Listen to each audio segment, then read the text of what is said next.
Hi YouTube, this is Bayu here.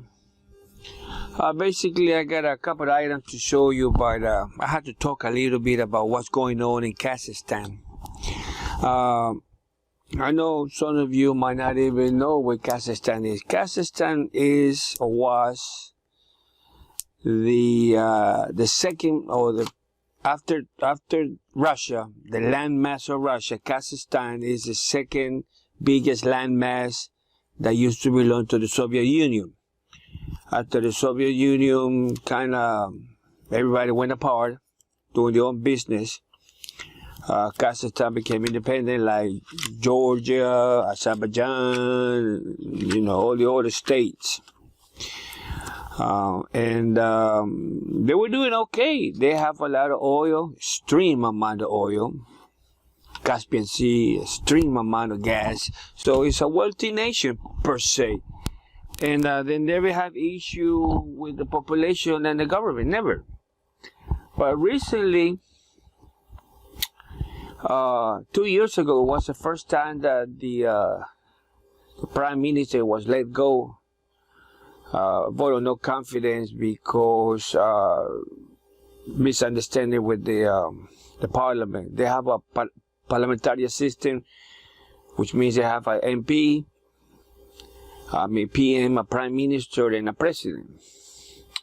And starting Sunday, coming Monday, last Sunday, coming Monday, the support of the government on the prices of the gasoline, prices of LPG disappeared by order of the Kazakh government. Well, immediately the whole central city, the capital, and the biggest city, banking city as they call it, the banking center of the country, lost it, and they started taking over the governmental buildings, local governmental buildings, and all of a sudden they start beating the police, killing the police, and then immediately the prime minister tried to stop it, called the security forces, the army, and holy hell broke loose. The prime minister resigned, the entire government resigned, the president resigned and left, and immediately a new president was temporarily selected. When you have a parliamentary system, all the members of the parliament get together real quick and they choose and pick who they want to be president temporary. Temporary can be 1 week, 2 weeks, up to 3, 4, 5 months. They had to get together and they agreed. So the selected president pick up the prime minister. He has the power to pick up the prime minister, not the parliament, because it's temporary. So this guy immediately dictated that the price control imposed by the government will be reinstated, so the price will come down. The sad part is that, like I said before, that Kazakhstan is rich in gas and oil. They don't need to be at the same part of the European. Europe has nothing right now, guys. I mean, if you're European and you get upset because I'm telling you, you guys don't even have water to drink. Okay, in relation with Africa, or relation with Asia, or relation with Latin America, Mexico, oil, gas, Peru, Bolivia, Ecuador, Argentina, Chile with lithium. So Europe is a bare land when it comes to resources. Nada, zilch. So the stupidity of the Kazakh government, it was such that overnight they increased the price basically over 100%, and the people don't take it. This might sound funny to you, but here in the U.S., everybody's kind of they go along with the. If you're a disciple of CNN, you go with CNN. If you're a disciple of Fox, you go with Fox, and they brainwash you. So everybody's like stupefied right here. Oh, it might be offended, but it's true. But if you're not under the system, everybody is different outside the world. So they were having problems before, and this time, because they did a mistake and increased the price, it basically blew up. But what never happened before in the history of Kazakhstan is killing the police and killing the army. Reports from the equivalent of what we call here the DOJ is that they have 18 police and military killed. And between the policemen killed, they have 2 decapitated. Now, decapitation of somebody is a personal item. It's full of hate, full of personal vendetta kind of deal. And that's not normal, guys. Normally, when you are in a coup d'etat, or with Latino countries calling a golpe de Estado, when the far right take over the government, usually from the left, like this is the case in Kazakhstan, they kill each other. Case in point, El Salvador, Civil War, Guatemala, Civil War. And what happened 2 years ago in Ecuador, where they killed a lot of Indians that got fed up and sick with the price of the gasoline and the gas.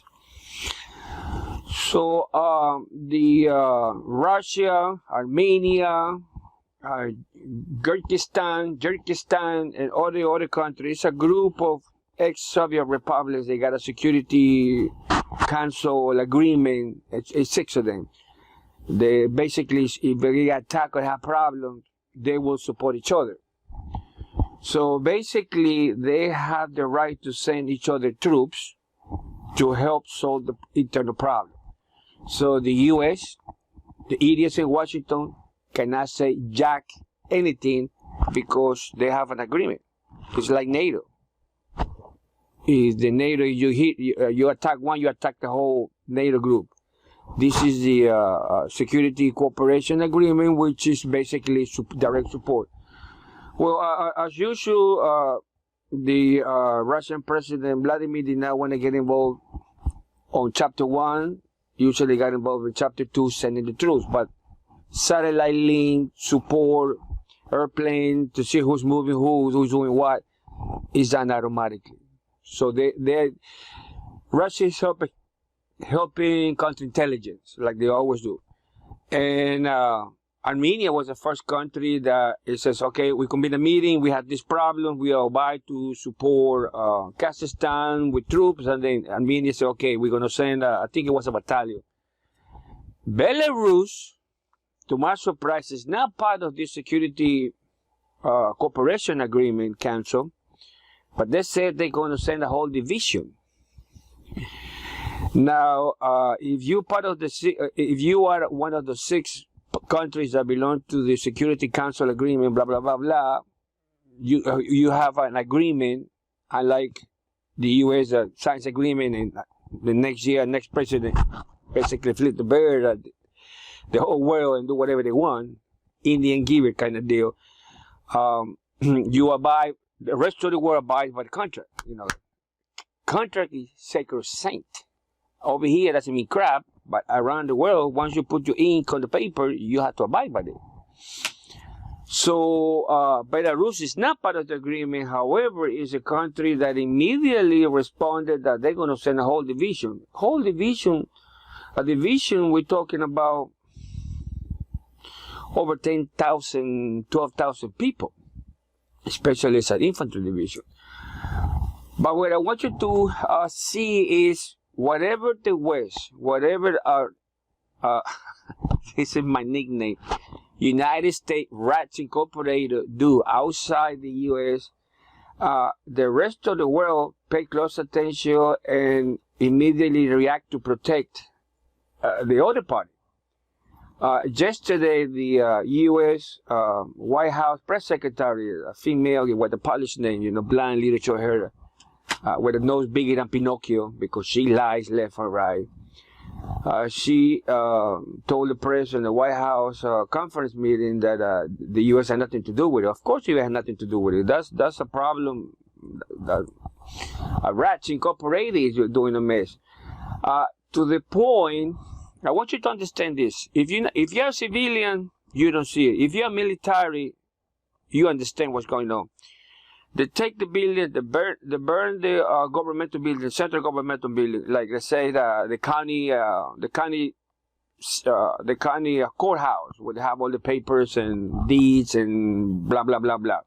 So they burned that. They had no control.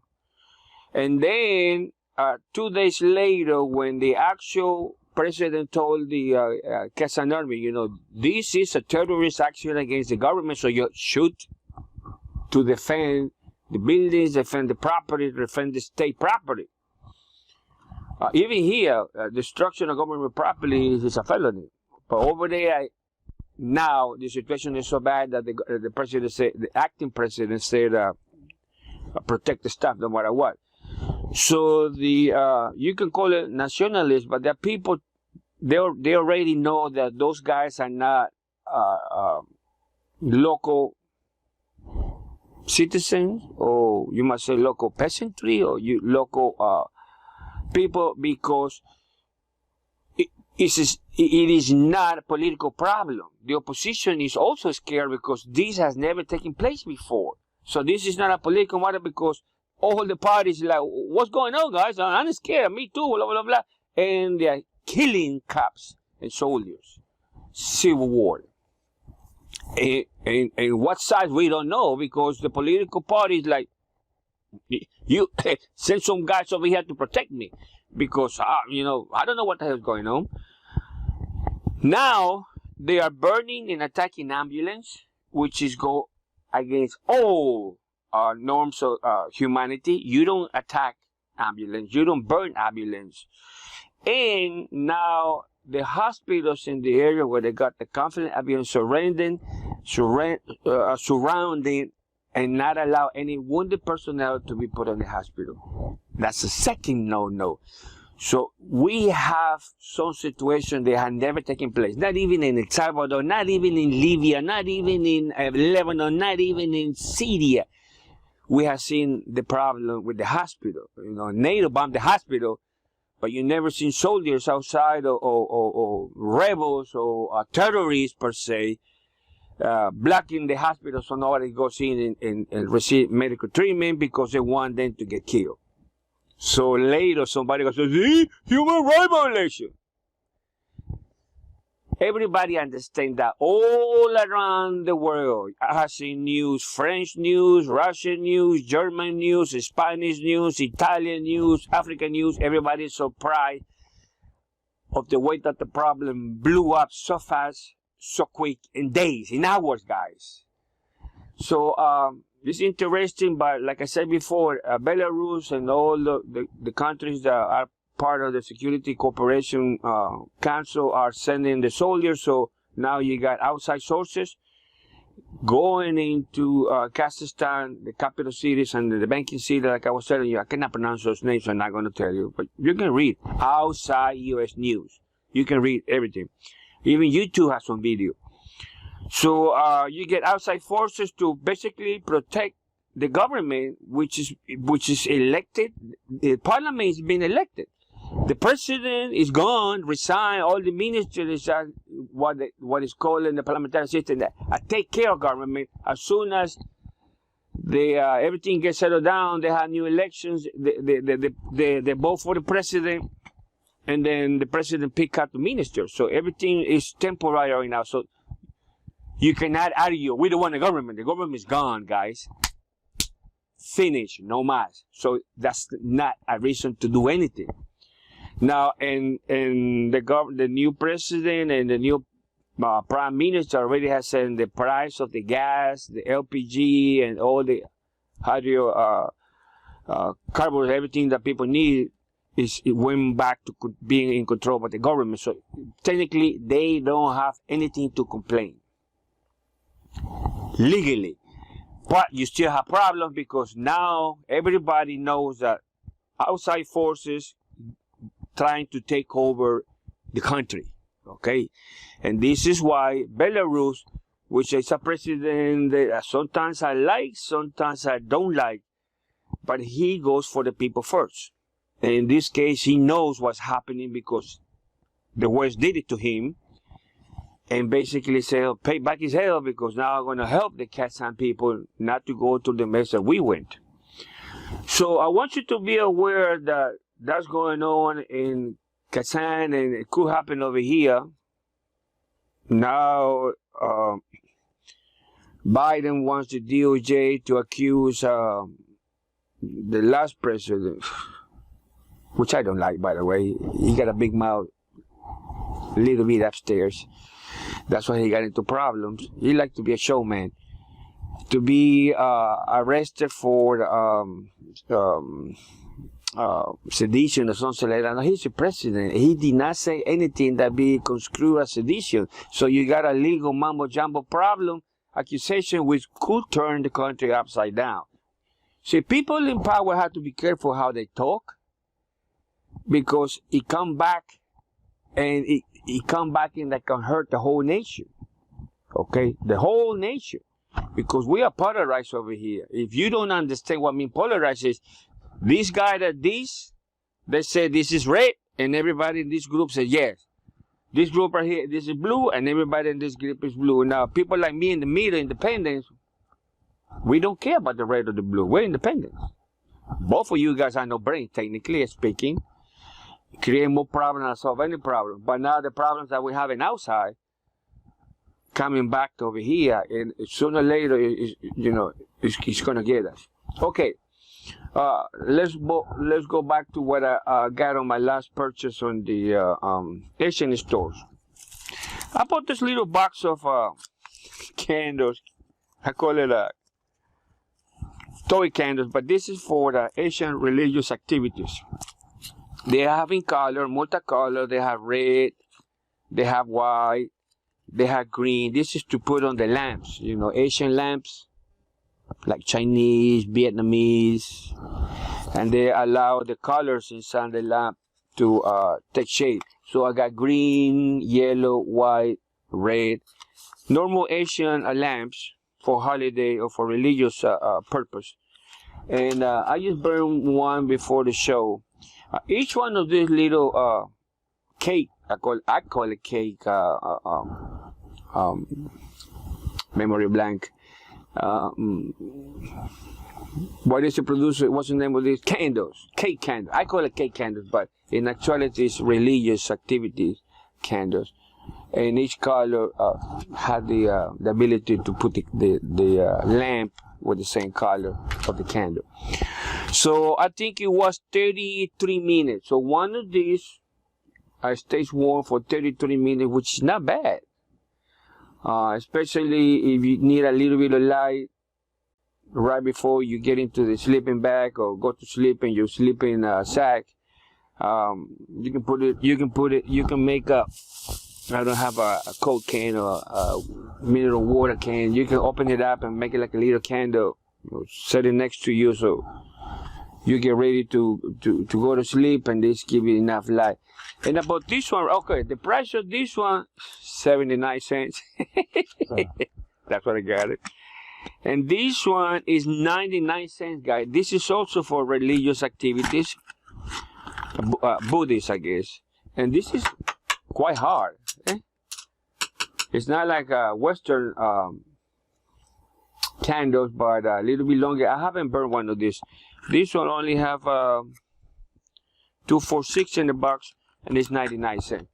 So I'm gonna, right after I finish this video, I'm going to light one up and see how long it takes, because even though it's a little bit bigger than a can of soda, you can cut it, or you can do some modifications to fit in there and give you more than 35 minutes. I was surprised this one might be 2 hours. I don't know for sure.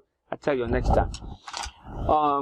And I finally found a stainless steel fork bigger than the average.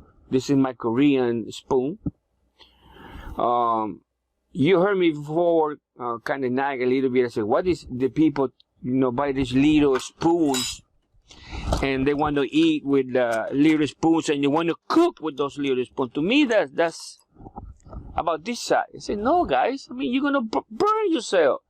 But this one is a new company that I have never seen over here. This is the H Chow Light. 8 Chevrolet that they are sold in the new Texas gas station, Chucky. I don't know. Outside Texas, nobody has Chucky, right? Oh, excuse me. Bucky's. I'm thinking Chucky's. Okay, take a look at this. If you have seen this before, let me see, right here. This looked like the German spoon and fork that it was created before World War II. So this is not a Nazi toy per se. The idea, this was done before. The guy with the little mustache took over Germany. But this is, I guess you could say US. This is a US company, probably. So Outdoor Age, yeah, it's a US company. So they come out with the same basic German design. Let's call it German design because it was in Germany. And it has a spoon. It has a little kind of serrated edge. It's not sharp, but I guess you can cut meat. And a three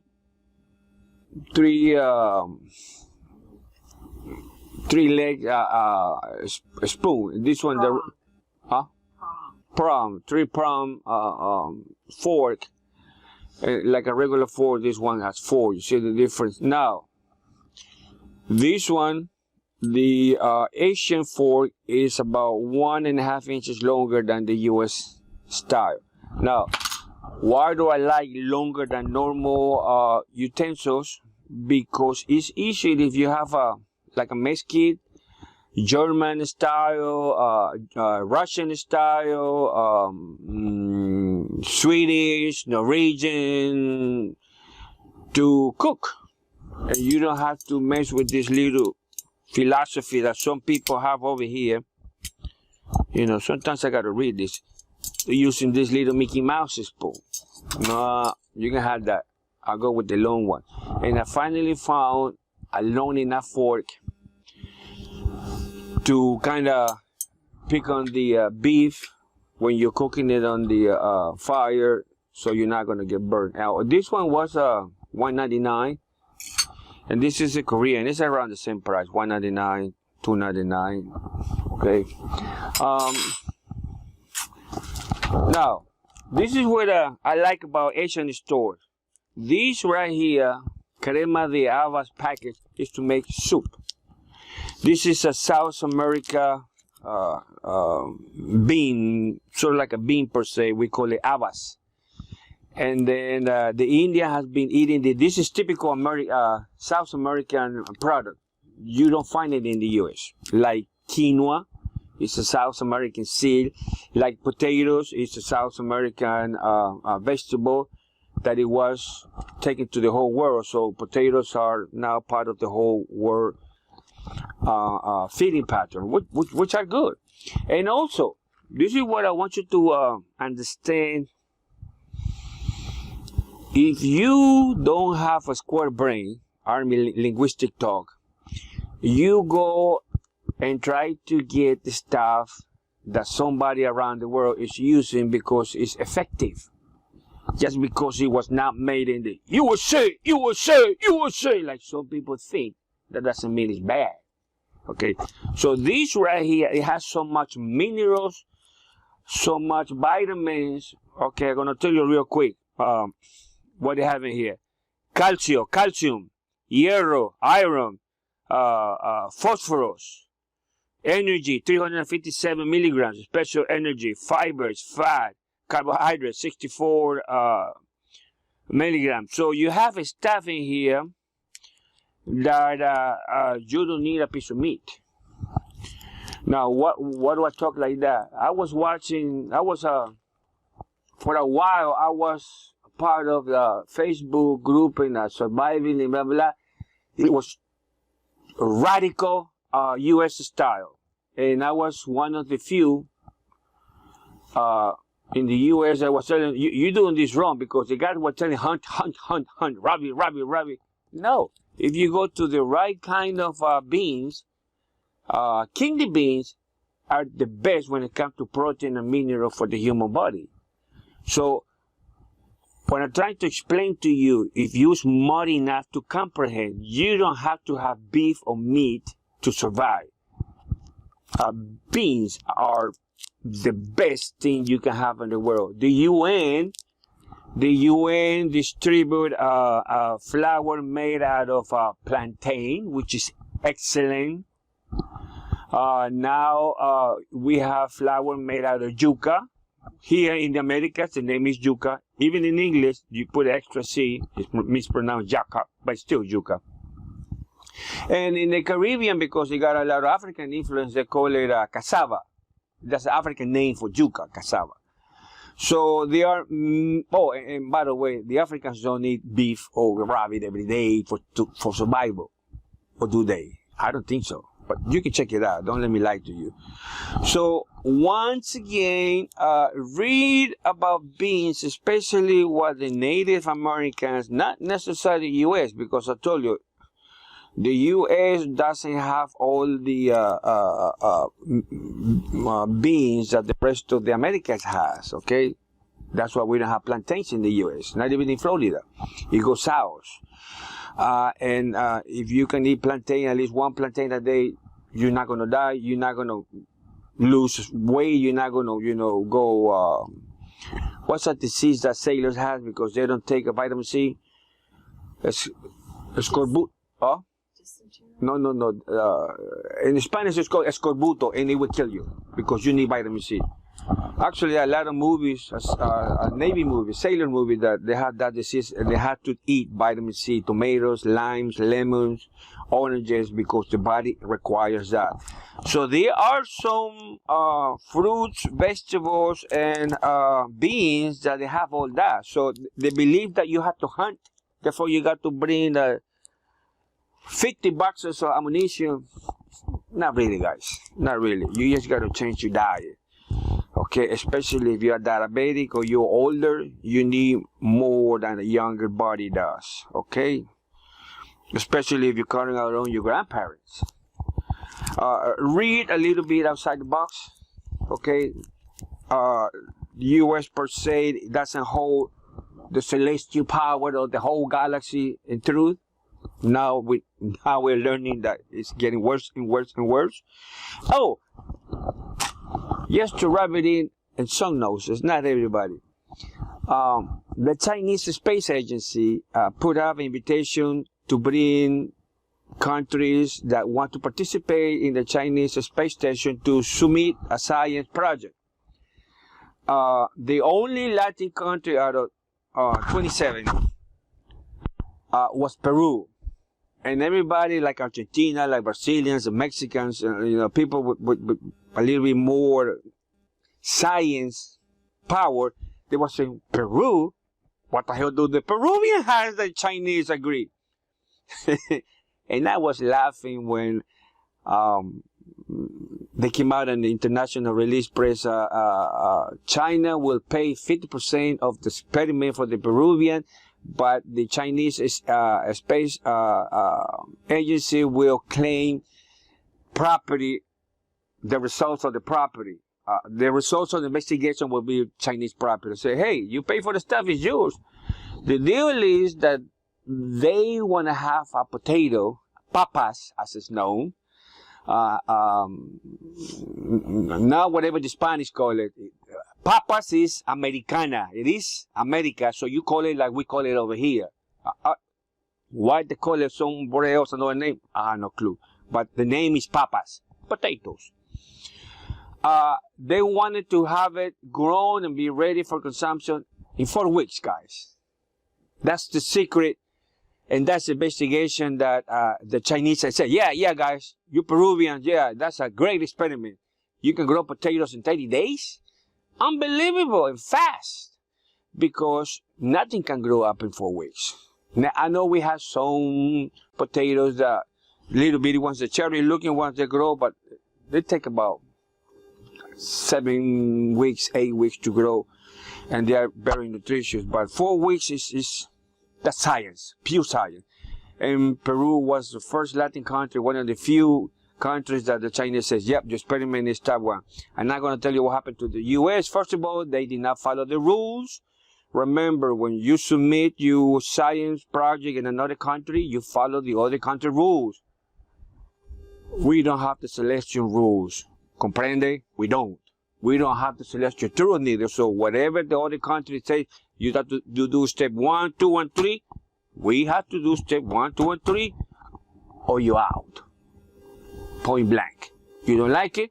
Hit the road, Jack. That's science. Okay, you two, behave, be safe. Talk to you later. Okay, producer?